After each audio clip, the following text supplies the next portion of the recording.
Muy buenas tardes, noches, mis queridos amigos, ya tan amigos habituales de este programa que vivimos con todo el cariño del mundo y con toda la ilusión del mundo.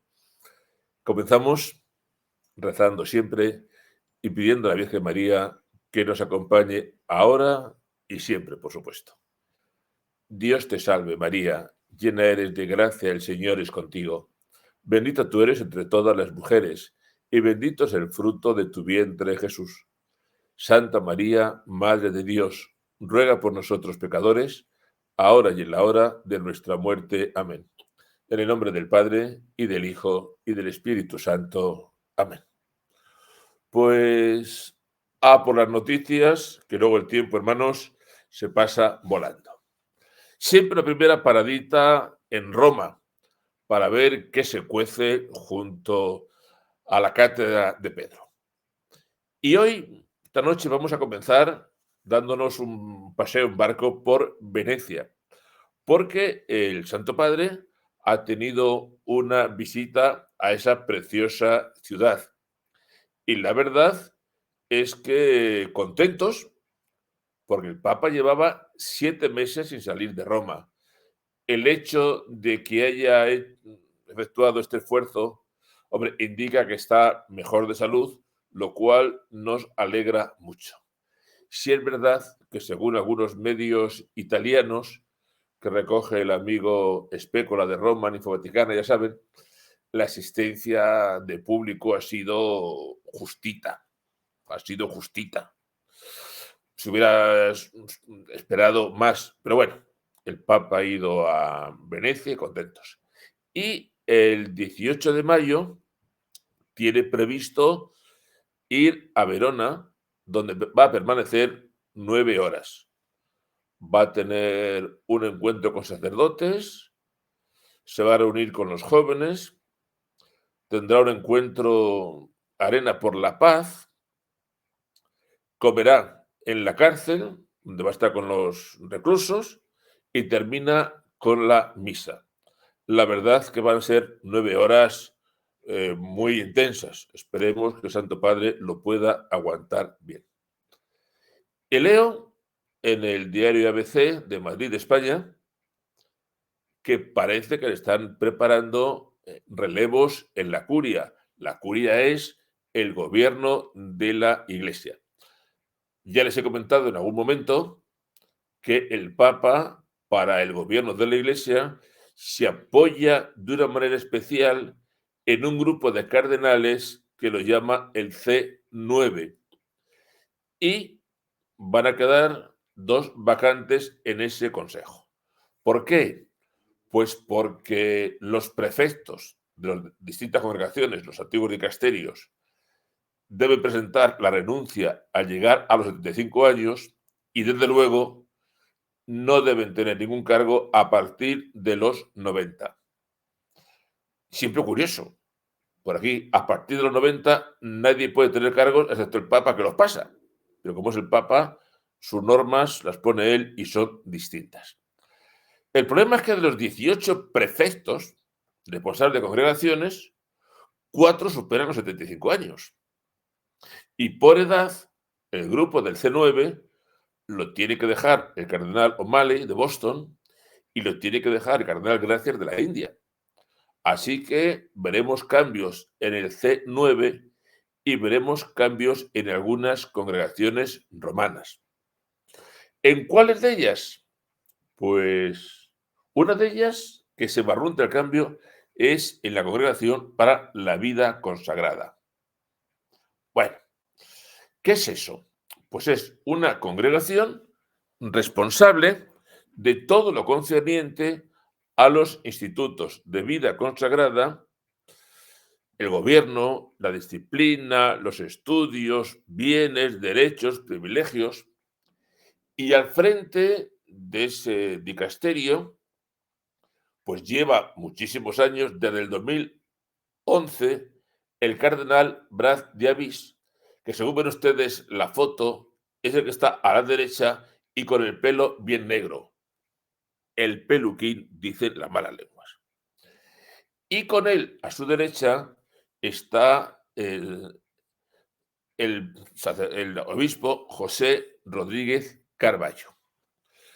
El cardenal Brad de Avís tiene 77 años, con lo cual es normal que le vayan buscando un relevo, pero es que además muchos entendemos que el relevo se tiene que producir porque si hay algo que en la vida, en la iglesia nos preocupa, es la situación de la vida religiosa. Porque miren, en los años 60 teníamos, más de 1.200.000 religiosos. Hoy, por supuesto, estamos en la mitad. El número de monasterios que cierra es abundante. Las vocaciones disminuyen. Y además, curiosamente, la impresión que tenemos es que mientras a los institutos, órdenes, congregaciones más progresistas, jesuitas, por ejemplo, se les consiente todo, pues estamos teniendo, parece ser, mucha mano dura con institutos de corte tradicional. Visitas, revisiones de constituciones, complicaciones por todos los lados. Vamos a ver qué hace. Rodríguez Carballo, por cierto, el que está en la foto a la izquierda con el pelo más claro, es un personaje curioso. Llegó a ser nada menos que padre general de los franciscanos y tiene un currículo curioso. Por ejemplo, que los franciscanos es una de las órdenes religiosas que más miembros está perdiendo y tiene encima en su haber otro problema, y es que dejó a la orden franciscana directamente en la ruina. ¿Por qué? Dicen que hubo algunas inversiones, en fin, no del todo lógicas. Dejémoslo ahí y al final los dejó en la ruina. Bueno, pues a este señor, que ha conseguido que los franciscanos sigan perdiendo frailes y que ha dejado la orden en la ruina, lo hemos tenido 11 años como secretario de la Congregación para la Vida Religiosa. Pues ahí están las cosas. ¿Y qué era de José Rodríguez Carballo? Pues dejó la secretaría y lo nombraron nada menos que arzobispo coadjutor de Badajoz, en España. ¿Qué es arzobispo coadjutor? Pues que habiendo un arzobispo titular, le mandan a este a su lado. ¿Y cuál es su futuro? Pues que cuando el titular vea aceptada su renuncia, él automáticamente será obispo de Badajoz. ¿Qué quieren que les diga? Un señor que ha sido general de los franciscanos, secretario de vida religiosa, no sé cuántas cosas, que acaba de arzobispo coadjutor de Badajoz, es cuando menos llamativo. Pero a ver si hacen algo con la vida religiosa, porque claramente está empezando a dar dificultades, porque es que no hay vocaciones, se cierran los conventos, se cierran los monasterios, y esto es claramente triste. Llevábamos días sin hablar del sínodo, pero hombre, no nos vamos a olvidar del sínodo, evidentemente. ¿Qué noticias tenemos con este famosísimo sínodo de la sinodalidad? Pues la última, que ayer terminó en Roma, el encuentro de párrocos, encuentro internacional de párrocos, párrocos para el sínodo, un encuentro internacional. Y se han juntado allí 300 párrocos de todo el mundo. ¿Cómo se han elegido? No lo sé. A mí, de luego, nadie me ha preguntado qué me parecía. Los han elegido las conferencias episcopales, ellos sabrán con qué criterios. Yo, desde luego, no. Han ido 300 y querían preguntar a los párrocos cuáles son sus preocupaciones, qué retos tienen en las parroquias, cuál es el papel de la parroquia en el mundo. Bueno, y supongo que los párrocos habrán hablado. Y creo que ayer mismo, yo creo que fue ayer, el Papa nos ha regalado una carta a los párrocos para que nos animemos y nos convirtamos a la sinodalidad. Y en la carta, el Santo Padre a los sacerdotes nos pide tres cosas. Una, que tenemos que estar al servicio de la multiforme variedad de la Iglesia y de los distintos carismas. Bueno, me parece bien. Nos pide otra cosa que a mí me tiene más preocupado, y es la necesidad de discernir en conversación serena con el Espíritu Santo. Y a mí eso, pues, me cuesta trabajo comprenderlo, porque discernir con el Espíritu Santo en conversación silenciosa, pues oiga, hay muchas cabezas muy locas. Y lo mismo lo que uno se piensa que es el Espíritu Santo es cualquier locura que se le ha ocurrido. Por tanto, lo de convertirse en la sinodalidad y tal, no lo entiendo. Y discernimiento silencioso ante el Espíritu Santo, pues tampoco me gusta mucho. Y luego sí, que vivamos en fraternidad, que por supuesto eso lo queremos hacer todos, ¿no? Solamente faltaba. Pero dentro del sínodo hay un par de cardenales que esta semana han tenido su relieve. Uno, el cardenal Cupich, que a mí nunca me ha gustado. Pero bueno, cardenal es cardenal Cupich. Y lo que dice es que todos, obispos y no obispos, tengan autoridad. Esto ha sido en una conferencia el día 24 en Connecticut. A mí eso de que todos, obispos y no obispos, tengan autoridad, me preocupa mucho, porque él dice que la autoridad es múltiple, tiene que ser una autoridad mutua, que nos tenemos que enriquecer, tenemos que ser iguales, que todos los votos sean iguales. Miren, el magisterio que dice es que los obispos son los sucesores de los apóstoles y son los responsables de la Iglesia. A partir de ahí, decir que todos tenemos el mismo voto es ir abiertamente en contra de la doctrina de la Iglesia, por más que lo diga el cardenal Cupich, a quien Dios guarde. Y este cardenal que tienen ustedes en pantalla es un cardenal para seguirlo muy de cerca. Oiga, no sería mal papa. Es el cardenal Ambongo, arzobispo de Kinshasa. Ya les vengo diciendo hace tiempo que de África nos va a venir la salvación y la verdadera fe. Y este dice que, siguiendo al cardenal Sara, otro gran personaje,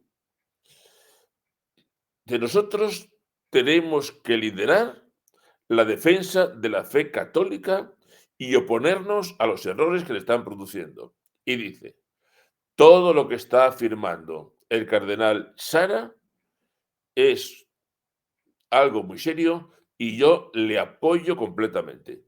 Bueno, pues este cardenal, el cardenal Ambongo, les ha dicho que desde África defenderán la fe y defenderán la doctrina de la Iglesia de siempre. Así que, para que vean, Cupich es cardenal, Ambongo es cardenal, pero como diría uno de mi pueblo, hay cardenales y cardenales, que no todos son iguales. Vamos a por otro cardenal. Cojo la noticia de una revista digital que se llama Omnes y ahí nos hablan del cardenal Parolin. Y ese cardenal Parolin, pues secretario de Estado, ha presentado un libro. Como ustedes pueden comprender, que un obispo presente un libro no es noticia, pero es que Parolin no es un cualquiera, es el secretario de Estado del Vaticano. ¿Qué quiere decir eso? Pues que en el Vaticano tenemos un jefe de Estado, que es el Papa, y un presidente del gobierno, que sería Parolin. Luego es la autoridad del Vaticano después del Santo Padre. Y le invitaron, perdón, a presentar un libro de Ignacio Grau con el título 5 preguntas que agitan a la Iglesia. Y según leo en la revista Omnes, y es interesante, porque os digo que es el segundo de aborto en el Vaticano, Parolin se dedicó a hablar de esas 5 cuestiones que interrogan y que preocupan a la Iglesia. La primera, lo de la Iglesia en salida. Bueno, la apertura, en fin, que tenemos esperanza en los jóvenes, que hay que seguir saliendo a todas las periferias. Bien, empezamos bien. La segunda pregunta es sobre la disminución de la práctica religiosa. Pues simplemente lo constata, y constata de manera especial que en Hispanoamérica los grupos pentecostales se estén llevando los fieles de la Iglesia. Yo creo que esto es por una razón, porque mientras que en la Iglesia hablamos de ecología, los pentecostales hablan de Dios, que parece una bobada, pero es una cosa muy seria. La tercera pregunta, la apertura a los laicos. Bueno, pues lo de la sinodalidad. Él dice que lo de la sinodalidad es apertura a los laicos, que también es un avance importante que haya mujeres trabajando en la curia. Bien. Le plantean al cardenal Parolin, la cuarta pregunta, la necesidad de salir al paso de algunas urgencias antropológicas. Oiga, el aborto, la eutanasia, las fronteras de la medicina, la ideología de género. Y él dice que no se trata de buscar respuestas más o menos acordes con los tiempos y según la doctrina tradicional, sino que tenemos que madurar un nuevo humanismo. Ya saben que a mí las cosas, cuando no son claras y es madurar, evolucionar, discernir, no terminan de convencerme, porque eso vale para todo, no sirve para nada. Oiga. Y la quinta pregunta es que si él entiende que hay que hacer reformas y qué pasará con las reformas que necesita la Iglesia. Y da una respuesta fantástica. Se nota que es diplomático. Bueno, esto es un camino del espíritu, hay que estar abiertos al espíritu y el espíritu nos guiará. Pues el espíritu nos guiará. Me pasa como lo de los párrocos. El espíritu, pero claro, como el espíritu cada cual lo interpreta como quiere, corremos el riesgo de que los obispos o el papa interpreten lo que les parezca y no lo que... Bueno, ahí lo tenemos y ahí lo dejamos. En un medio digital español, en Infovaticana, han publicado una interesantísima entrevista con Monseñor Aurelio García, que es subsecretario del Dicasterio del Culto Divino. Me ha parecido muy interesante porque, hombre, cualquiera de nosotros vive y celebra la liturgia por lo menos el domingo. Entonces, la liturgia nos afecta porque avisábamos. Y lo que dice Monseñor Aurelio García me ha parecido especialmente interesante. Él, sobre todo, critica el individualismo.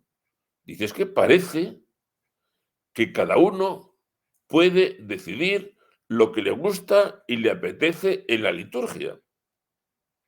Y es verdad. ¿Cuántas veces los sacerdotes la liturgia la hacemos a nuestro modo y manera? ¿Y cuántas veces nos encontramos en las parroquias esos grupitos de liturgia que con una formación escasa o nula se atreven a modificar, cambiar o renovar a su estilo la liturgia de la Iglesia? Y dice este monseñor, insisto, subsecretario del Dicasterio del Culto Divino, que la liturgia no nos pertenece a ninguno de nosotros, que pertenece a la Iglesia, dice, y a una sabia tradición multisecular. Que cada gesto, cada palabra, de la liturgia vienen marcados por una tradición, palabra por palabra, y que es un gran atrevimiento que personas, muchas de ellas sin formación, o más bien con deformación, estén tomando decisiones que no les competen. Un sacerdote, un laico, no puede estar decidiendo los cambios en la liturgia. Dice que la liturgia tiene dos peligros. Uno, convertirla en un show. Atentos a los que vayan a celebrar este año primeras comuniones, porque es uno de los lugares donde el show aparece. Convertir la liturgia en un show, en un entretenimiento. Vamos a hacer cosas originales y bonitas. También hay otro peligro, que es ese intimismo del que entiende la liturgia como algo de su propia piedad personal e individual. Le preguntan por el aburrimiento de los jóvenes. Los jóvenes se aburren en la liturgia. ¿Qué responde? Se aburren porque no comprenden. Para terminar afirmando en esta entrevista termina afirmando que si hay crisis de liturgia es porque hay una enorme crisis de fe. Y si no hay fe, que es el fundamento, la liturgia se convierte en algo vacío. Y si es vacío, cada uno la reforma, la toca, la deja según le pueda aparecer. La siguiente noticia que les traigo la he sacado de otra página de la red. Me parece que es interesante contarles de dónde van las noticias, que es la página web de información religiosa más leída en España. Se llama Religión en Libertad. Y el otro día me gustó un reportaje que habla de la fiabilidad de los evangelios. Es decir, ¿los evangelios son fieles? ¿El texto que tenemos es el texto auténtico o está manipulado? Porque los laicistas dicen que realmente los evangelios que nosotros proclamamos son un conjunto de frases y añadidos de tipo medieval, son leyendas inventadas y que esto no tiene que ver con lo que dijo Jesús. Y la prueba que dicen es que, hombre, como no existen los originales, estos libros son de dudosa fiabilidad. El reportaje de Religión y Libertad da algunos datos que a mí me parece que debemos conocer para que sepamos la solidez de las enseñanzas que hemos recibido. ¿Saben cuántos manuscritos fieles tenemos de la Ilíada y la Odisea de Homero? Manuscritos fiables. Aproximadamente 600. Y nadie duda que la Ilíada y la Odisea son de Homero. ¿Y cuántos manuscritos tenemos de la Eneida de Virgilio? Fiables. 100. ¿Alguien nos va a decir que la Eneida es un escrito medieval? Y de los textos de Platón, apenas 11 manuscritos. ¿Saben ustedes cuántos manuscritos tenemos de los evangelios? Pues miren, del Nuevo Testamento tenemos 5.300 manuscritos griegos y 8.000 manuscritos latinos. Eran los monjes, los amanuenses, los que iban copiando y tal. Pero lo interesante es que hay manuscritos en Roma, en Atenas, en Alejandría. Oiga, y coinciden. Tenemos manuscritos del año 125. Tenemos papiros del siglo II. Es más, de las cuevas de Qumrán, interesantísimo toda la historia de Qumrán, tenemos algún pequeño fragmento del Evangelio de Marcos, del año 50. Y tenemos los grandes códices mayores vaticanos del siglo IV. Pero vamos, el Códice Vaticano tiene 1500 páginas. El Códice Sinaítico tiene 347. El Códice Alejandrino, 773. Fíjense ustedes entonces si son fiables estos textos del Evangelio. Cuando resulta que de Homero apenas tenemos 600 manuscritos, del Evangelio, siglo I, II, 5.000 griegos y 8.000 latinos. Para que vean si es realmente fiable el texto del Evangelio que tenemos ahora mismo. Si me ponen una foto, les voy a contar una ciudad muy bonita, la ciudad de La María, que es una ciudad que está en Florida. Es una noticia que saco de la revista Omnes. Posiblemente a ustedes les suene una cadena de pizzas. Esta es la foto, la ciudad de La María, que era Domino's Pizza. Bueno, pues ahí tienen al dueño de la gran compañía, Tom Monaghan, que decidió construir una ciudad dedicada a los católicos, dedicada a la oración,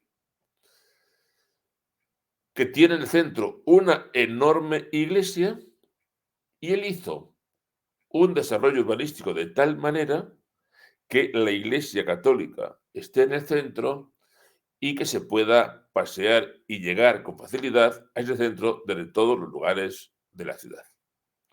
Las calles tienen nombres de santos y otros elementos de la fe, y él lo que quiere es fomentar la vida de los católicos, insistiendo en dos cosas: en la caridad, porque tiene un museo dedicado a la Madre Teresa de Calcuta, y a la adoración, porque en esta ciudad existe la adoración perpetua. Pero es que además fomenta los cursos de formación y tiene en la ciudad escuelas y universidades que ofrecen una educación superior basada en el magisterio de la Iglesia Católica. Su intención sería convertir, dice, a los estudiantes en la próxima generación de santos. En la ciudad también admite ya gente de otras religiones, pero el proyecto es curioso. Y, como saben, que siempre me gusta dar alguna buena noticia, me parece que es una iniciativa preciosa. La he sacado también de la revista Omnes y me ha parecido algo llamativo, interesante, curioso, y que merece la pena que conociéramos, porque estos saben que siempre queremos que nos dé alguna buena noticia. Está mi reloj tocando las 9:30, pero yo no termino sin hablarles de la bobada de la semana. Vamos a ver, ¿cuál es la bobada de la semana? Ahí las tienen. Ustedes saben que en la Iglesia Católica el sacerdocio hacia la mujer está vetado. Bueno, el Papa Juan Pablo II, en Ordenanza Sacerdotalis, dijo que hasta aquí hemos llegado, que no puede ser, pero es igual. Desde el año 1998, en Alemania celebran el Día de la Diaconisa. Bueno, pues cada cual celebra lo que quiera. No me extraña, porque el presidente de los obispos alemanes dice que sería una maravilla poder ordenar mujeres. Bueno, pues el día 29 de abril, Santa Catalina de Siena, ya se la preguntaron a ella qué opinaba, 300 mujeres se fueron a la catedral de Espira para hacer una celebración de la palabra dirigida por ellas mismas. Misa no, porque si es misa tienen que ir los hombres, y ya si van los hombres es un follón, ellas solitas. Y para celebrar lo contentas que están, en la celebración de la palabra, ahí aparece la hermana diaconisa payasa con la nariz de payaso y haciendo el idem, que no puede hacer otra cosa. Bueno, pues esto es para que veamos cómo se ponen las cabezas.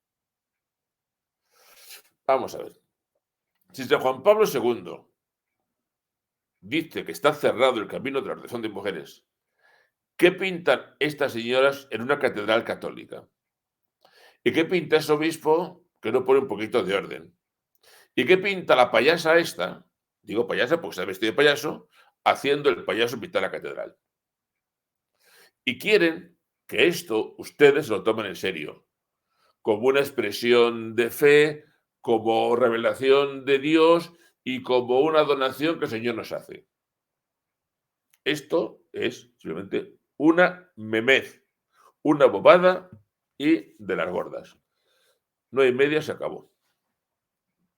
El horario es el horario. Me despido siempre recordando nuestros encuentros del catecismo de los jueves, 8 de la tarde, hora de España. Y el resto, pues nada, seguimos trabajando y seguimos viendo cómo está nuestra queridísima Iglesia Católica. Darle las buenas noches a todos y decirles que el Señor les bendiga y les siga protegiendo. Y nos despedimos recibiendo la bendición de Dios. Que la bendición de Dios Todopoderoso, Padre, Hijo y Espíritu Santo, descienda sobre nosotros y nos acompañe siempre. Buenas tardes, buenas noches y hasta la semana que viene, si Dios quiere.